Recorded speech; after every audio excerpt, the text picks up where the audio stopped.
Berapa lama Malaysia dijajah? Sejarah Malaysia bermula pada zaman Kesultanan Melayu Melaka iaitu sekitar tahun 1400 Masihi. Pada zaman kegemilangannya, wilayah kesultanan ini meliputi sebahagian besar semenanjung dan pantai timur Sumatera. Melaka muncul sebagai sebuah kerajaan yang gemilang kerana pemimpin yang berwibawa, sistem pentadbiran dan pemerintahan yang cekap di samping kedudukannya yang strategik berada di titik pertemuan antara Asia Timur dan Asia Barat. Keadaan ini membolehkan Melaka muncul sebagai pusat perdagangan utama khususnya bagi perdagangan rempah di Asia Tenggara. Islam pula muncul sebagai agama utama yang tersebar dan menjadi anutan utama penduduk Melaka kerana rajanya sendiri telah memeluk agama tersebut.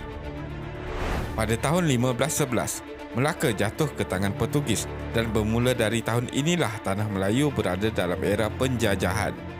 Selepas itu, Tanah Melayu jatuh ke tangan Belanda pada tahun 1641 dan akhirnya jatuh pula ke tangan British pada tahun 1824 melalui perjanjian Inggeris-Belanda.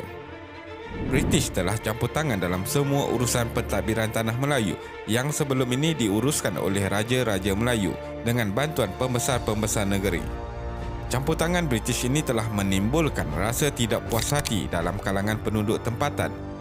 Beberapa individu telah bangkit menentang penjajah, antaranya ialah Dor Said, Tok Janggut, Datuk Bahaman, Rentap, Datuk Maharajalela, Rosli Dobi dan beberapa tokoh yang lain. Pada era 1920-an dan 1930-an, kebanyakan nasionalisme, kesedaran politik dan pembangunan negara penduduk Tanah Melayu mula mendapat pendidikan sama ada dari Timur Tengah atau pendidikan tempatan. Hasilnya, muncul golongan berpendidikan yang mula memperjuangkan semangat nasionalisme. Mereka menggunakan media cetak seperti akhbar, majalah, cerpen dan novel untuk menyebarkan ideologi masing-masing. Ada dalam kalangan mereka telah membentuk persatuan seperti Kesatuan Melayu Singapura (KMS) dan Kesatuan Melayu Muda (KMM) yang bermatlamat mengusir penjajah dan membentuk kerajaan sendiri.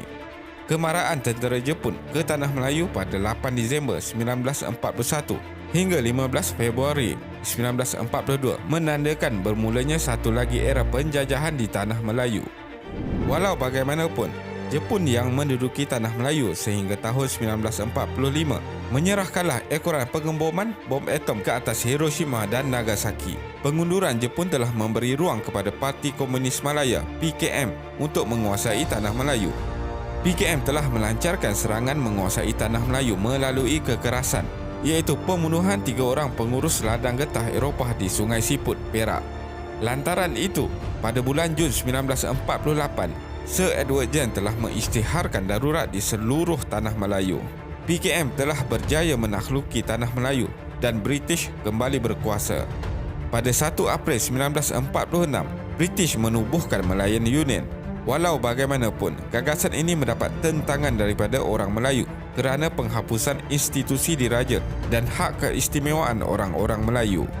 Tunku Abdul Rahman Putra Al-Haj telah menaikkan semangat perjuangan penduduk Tanah Melayu ketika itu apabila tindakannya membentuk Parti Perikatan pada tahun 1952 mula membuka mata British untuk membenarkan penduduk Tanah Melayu mentadbir.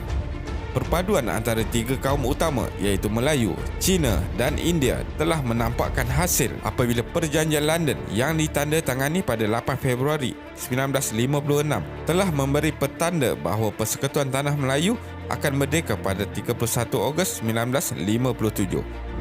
Sekembalinya Tunku Abdul Rahman Putra Al-Haj dari London, Tunku telah membuat pengisytiharan kemerdekaan Persekutuan Tanah Melayu di Padang Bandar Hilir, Melaka pada 20 Februari 1956. Pada 27 Mei 1961, Tunku Abdul Rahman telah mencadangkan penggabungan 5 buah jajahan iaitu Persekutuan Tanah Melayu, Singapura, Sabah, Sarawak dan Brunei untuk membentuk sebuah negara yang baru. Hasrat untuk membentuk sebuah negara yang dinamakan Malaysia tercapai pada 16 September 1963 dengan penggabungan Tanah Melayu, Sabah, Sarawak dan Singapura. Namun, Singapura telah terkeluar daripada Malaysia pada tahun 1965.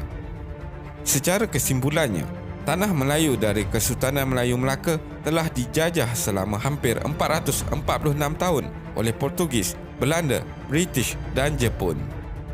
Terima kasih kerana menonton dan jangan lupa subscribe. Jumpa lagi.